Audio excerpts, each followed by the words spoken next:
On December 25th, 2025, 6 members of FaZe Clan posted the same message on the same day. One of them had been there for 14 years.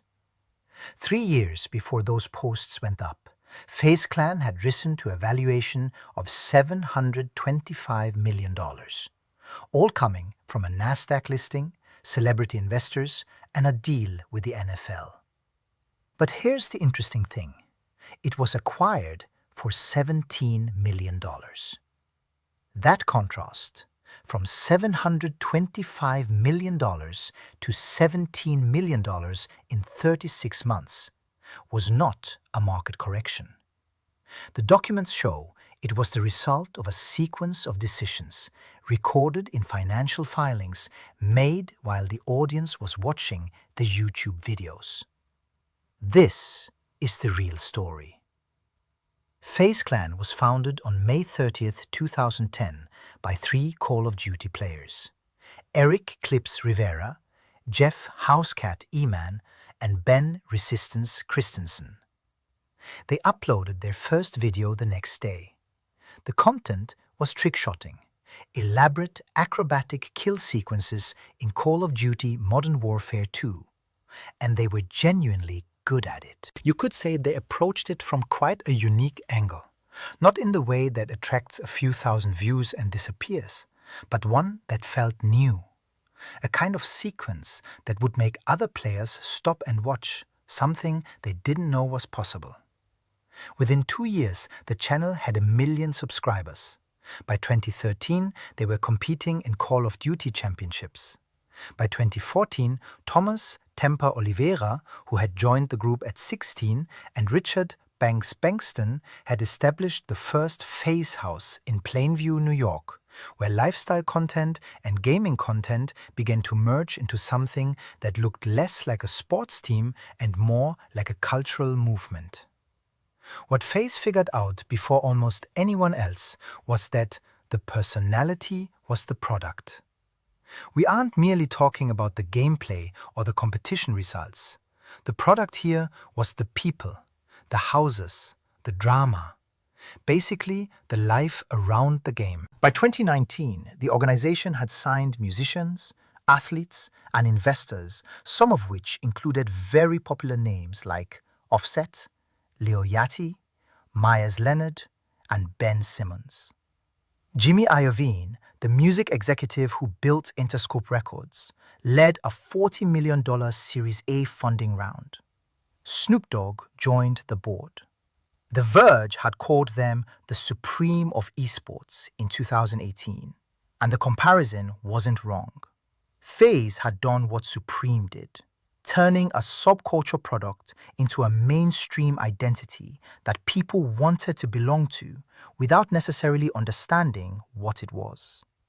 In December 2020, the organization was valued at $305 million. Revenue that year was estimated at $40 million. By most accounts, everything was working. Then came the decision that changed everything about how FaZe Clan worked and who it was working for. To understand what happened in October 2021, you need to understand what a SPAC is, because the structure of the deal is the real story. A SPAC, Special Purpose Acquisition Company, is a shell company. It raises money from investors through a stock market listing, then uses that money to acquire an existing private company and take it public.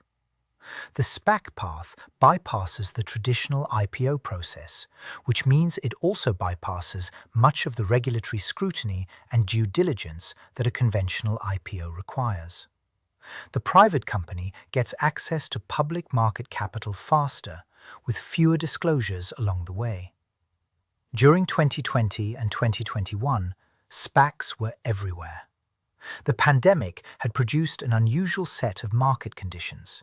Investor appetite was high, and the structure seemed to offer a shortcut to the kind of scale that would otherwise take years.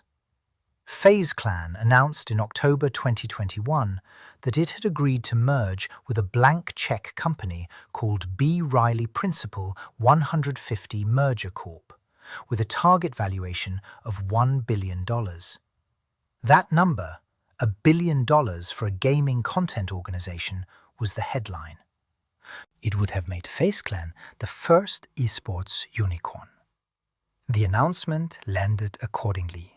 Between October 2021 and the merger's close 9 months later, the number changed. By the time the deal was completed in July 2022, the valuation had come down to $725 million. The SPAC market, which had been booming through 2020 and into 2021, was contracting. According to CNBC's reporting at the time, the number of IPOs in 2022 was on track to fall 83% year over year. Companies that had gone public through SPAC mergers were, on average, losing more than half their value. FaZe Clan's leadership was aware of this. CEO Lee Trink, in a statement reported by CNBC on July 20, 2022, the day the stock began trading on the Nasdaq under the ticker FAZE, said he felt confident the SPAC route was the right decision despite the market conditions. The stock opened at $13.07 per share. By the end of the first day of trading, it had fallen nearly 25%. There was another number inside the deal that received less attention than the valuation. Private investors, known as PIPE investors, short for Private Investment in Public Equity, had committed $100 million to the company at $10 per share. That committed capital was a central assumption in the deal's structure. After the IPO, $71.4 million of those commitments defaulted. Investors who had agreed to purchase shares at $10 saw the public price fall below that level and walked away. FaZe Clan received substantially less than the deal had been built around. At this point, the company had a Nasdaq listing, a stock trading at roughly $10, an operating loss already recorded in its filings, and $71 million less in committed capital than the merger agreement had projected. What it did next is documented in detail in Bloomberg's September 2023 investigation by reporter Cecilia D'Anastasio. 3 months after the July 2022 Nasdaq debut, FaZe Holdings threw a party. The venue was Park Nightclub in San Diego, California during TwitchCon weekend. The event was space-themed, billed as RGB, a night on the moon. Social media influencers mingled with gamers in expensive streetwear and filmed the event for their channels. According to Bloomberg's reporting, well past midnight, Travis Scott appeared for a 15-minute set, his voice barely audible over the music. The total cost of the party, according to Bloomberg, was $1.7 million. Lee Trink, in a statement cited by Bloomberg, described it as a great success. The party is worth pausing on, not because $1.7 million is an obviously absurd number in isolation, but because of what surrounds it. The company had gone public 3 months earlier with a stock that fell 25% on its first day. Its committed capital had come in $71 million short of what was promised. Its CEO had a background as president of Capitol Records, not a gaming executive, not an esports operator, but a music industry veteran who had worked with Katy Perry, Coldplay, and the Rolling Stones. His framework for building a cultural brand was rooted in an industry where mythology and spectacle were the product. "We weren't throwing money away," Trink later told Bloomberg. "We were creating a mythology." The financial filings from 2022 tell a different story about what the mythology cost. According to the company's reported figures, FaZe Clan's net loss for the full year 2022 was $53.2 million, excluding a one-time debt extinguishment charge. Revenue was $70 million, representing 32% growth year over year. But the operating expenses consumed everything and then some. Lease expenses had increased 71% to $1.54 million. The company was renting a collection of luxury properties across Los Angeles to serve as homes and filming sets for members at a reported cost of nearly $60,000 per month across multiple properties. One of those properties was claimed by some members to have previously been owned by Justin Bieber, a claim that was never officially confirmed but was not denied either. Then 2023 arrived and the revenue started moving in the wrong direction. In the first quarter of 2023, revenue fell roughly 25% compared to the same period in 2022. In the second quarter, it fell by approximately a third. Operating losses for those 2 quarters combined reached approximately $35 million. The company disclosed in its shareholder letter that brand partners were pulling back, that sponsorship deals were slower to close, and that the macroeconomic climate was weighing on its ability to generate new revenue categories. In April 2023, Snoop Dogg departed from FaZe Clan's board. In May 2023, COO Zach Katz resigned. The company filed an SEC disclosure stating his departure did not arise from any disagreement with company policies, which is the standard language for a resignation with something underneath it that no one is discussing. By summer 2023, the Nasdaq had issued FaZe Holdings a delisting notice. The stock price had fallen below the minimum threshold required to maintain a listing on the exchange. The company was given time to remedy the situation. It could not. On September 9, 2023, FaZe Holdings board terminated Lee Trink's contract as CEO. The termination was disclosed via SEC filing. 5 days later, on September 14, 2023, the stock was trading at 18 cents per share, a 98.6% decline from its IPO price of $13.07, according to Music Business Worldwide's reporting that day.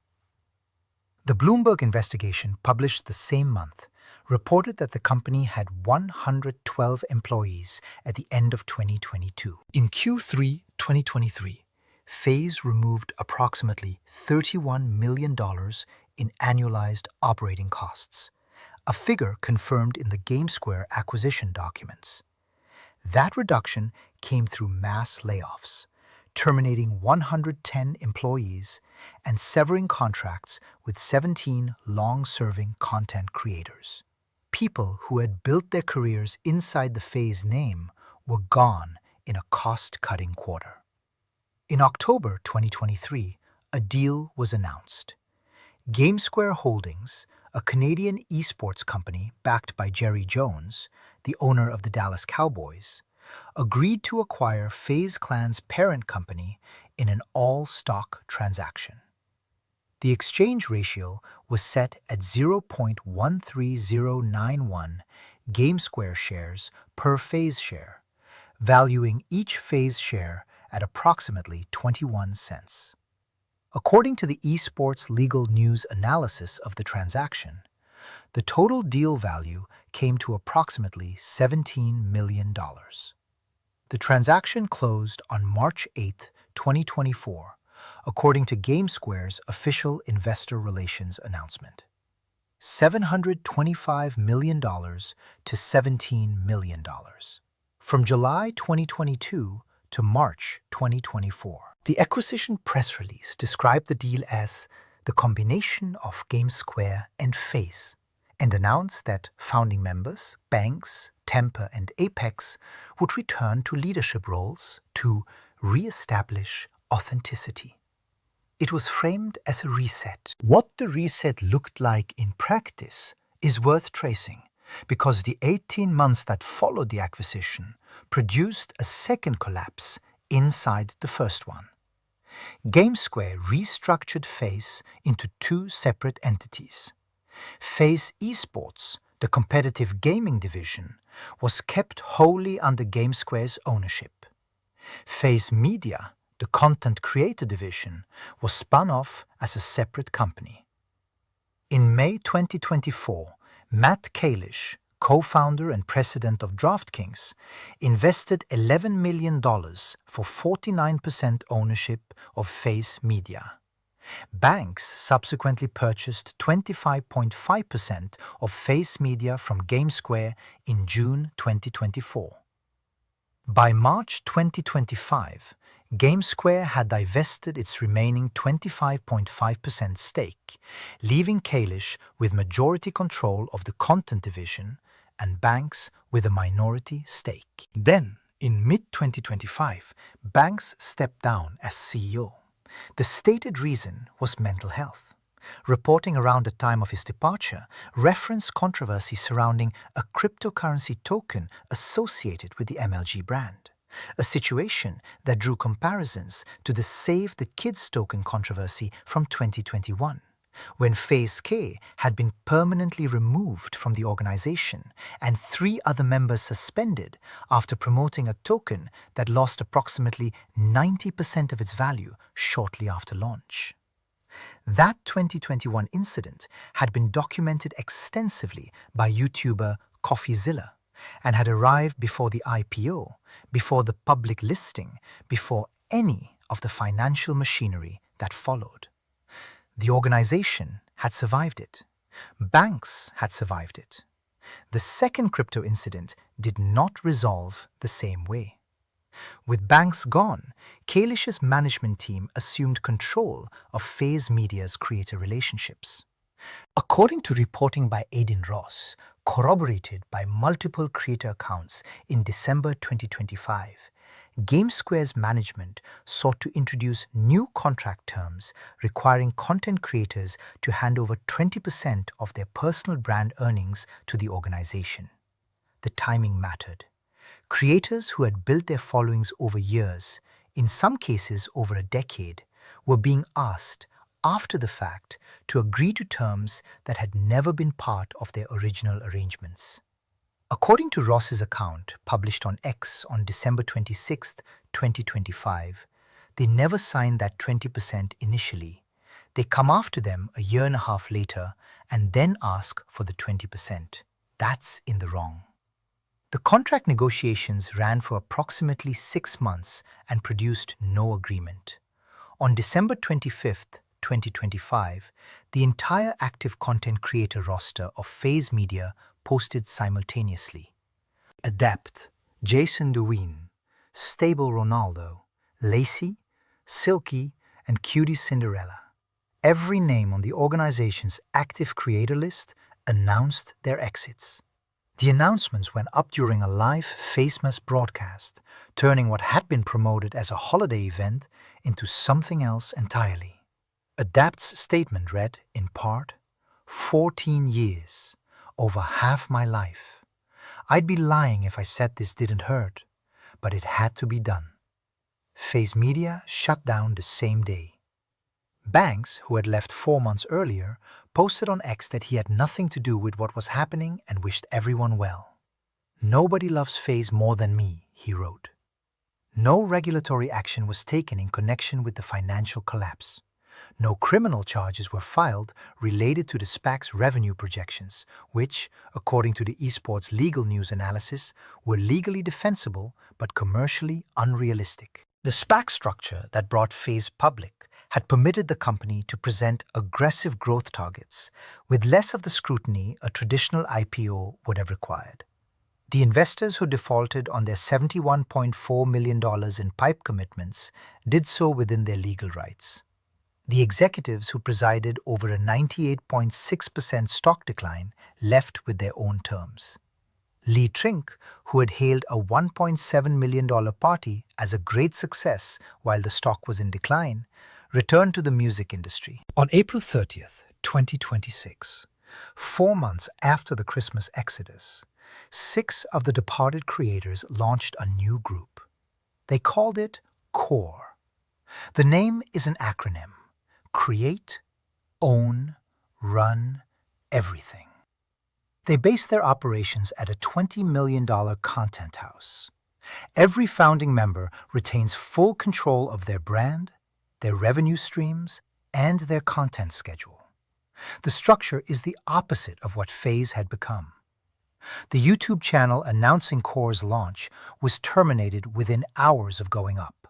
Automated security flags later reversed, which meant that the first thing the new group's audience experienced was a platform removing their content by mistake.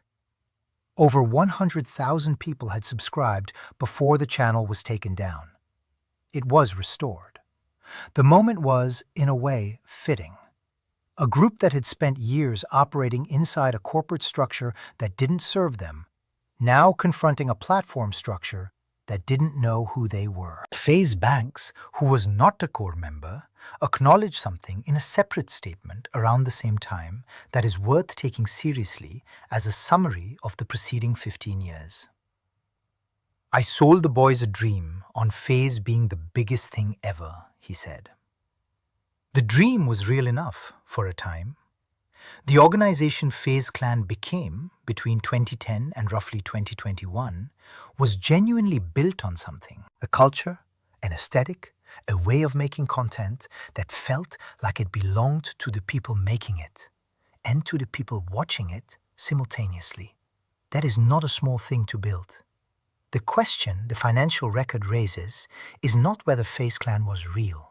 It is whether a brand built entirely on that kind of personality-driven authenticity can survive being converted into a publicly traded corporation.